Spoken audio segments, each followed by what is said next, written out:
Hello and welcome to my blog. Today we are going to discuss about US-Pakistan time-tested frenemies.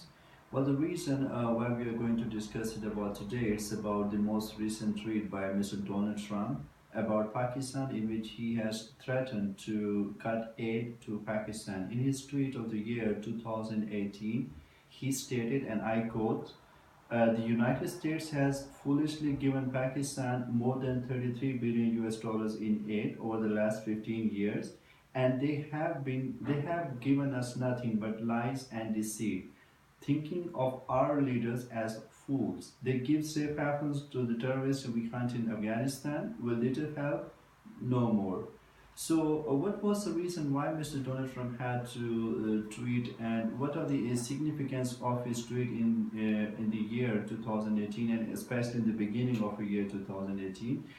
Basically, there was also recently, last I guess in 2017, there was also a policy statement and policy paper which the Trump's administration has had issued in his policy towards South Asia region, where they had openly and bluntly criticized Pakistan for their lack of support, lack of their actions in fighting the Taliban network, and to be precise, the Haqqani network. So today I'm also going to discuss about like what exactly is going on in Washington, and especially under the recent Trump's administration. So I would also like to quote here a very important statement by Mr. McMaster, who is the National Security Advisor of United States of America, in which he quoted, and I state, Pakistan's behavior in that and continues to provide support for these groups. It goes after terrorist insurgent groups, rarely, very selectively, and use others as an arm of their foreign policy. And our relationship with Pakistan can no longer bear the weight of contradiction. So, how does Pakistan see this whole scenario?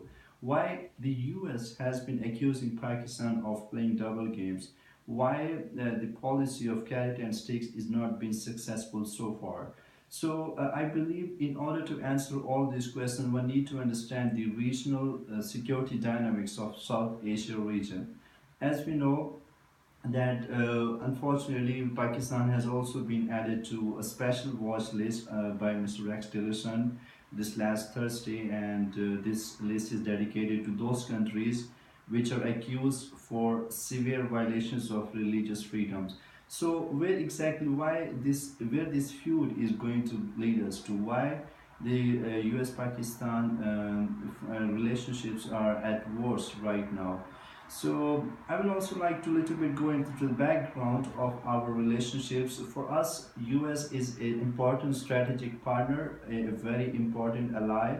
For Pakistan, Pakistan has always supported United States of America in its fight against terror, the one so-called which started at post 9/11. Pakistan also played a significant role in maintaining peace and stability in Afghanistan and in the region.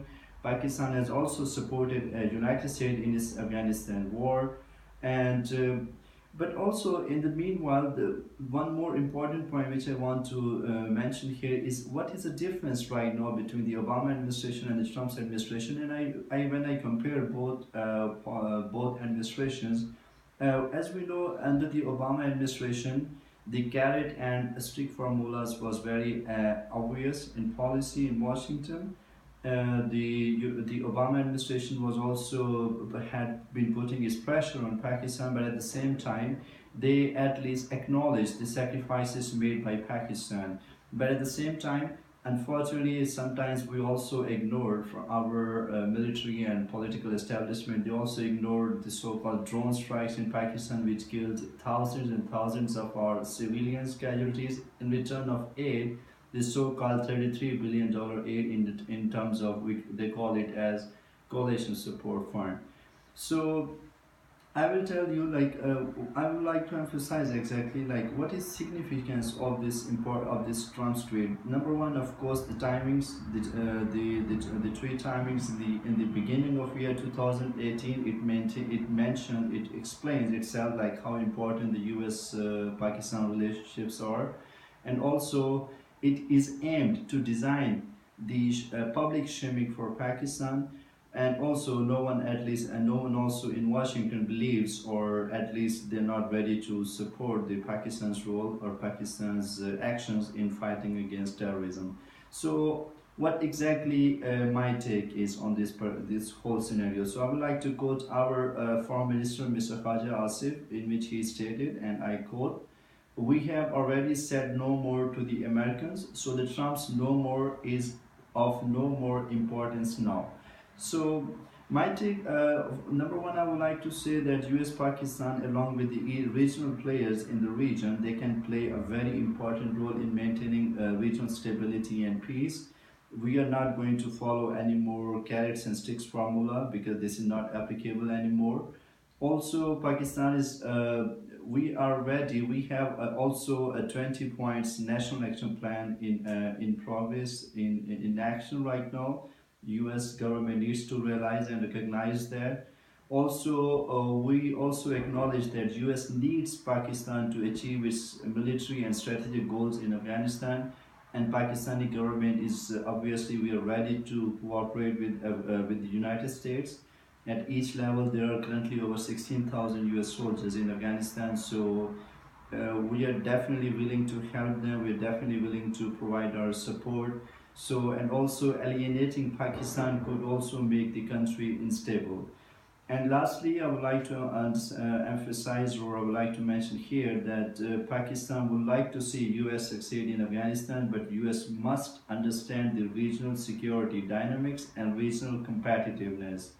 We are a country of over 200 million population with 65% of youth. We are a nuclear capable state. We are in pursuit of our national interests. We do not need dictation from anybody. However, as an important member of United Nations, of international community, we are ready to cooperate with United States.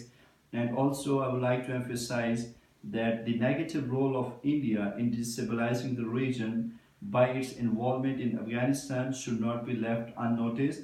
One must also understand that. And also, again, Pakistan is neither playing a double games, nor we are here to destabilize the region. We are the part of region, and we want to maintain good relationship with our neighbors within the region and internationally. So we want to cooperate with the United States of America.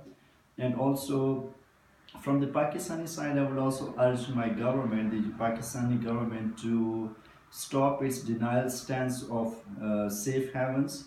If there are no good Talibans or bad Talibans, we should always go after each and every Taliban, no matter what. We should not use them or keep them as a tool of our defense, because at the end of the day, we have observed it turns against us. And also, lastly, I would like to emphasize that we do not need a security, as also it is also a statement from our military establishment, that we do not need a security guarantee from anyone. We are a responsible nation, and we will continue our role in establishing peace in the region. So to summarize today's vlog, let me state that any punitive American response would risk US-Pakistan relationships, shutting down NATO supply lines, suspending intelligence cooperation, and that can also undercut Washington's own interests. Thank you so very much.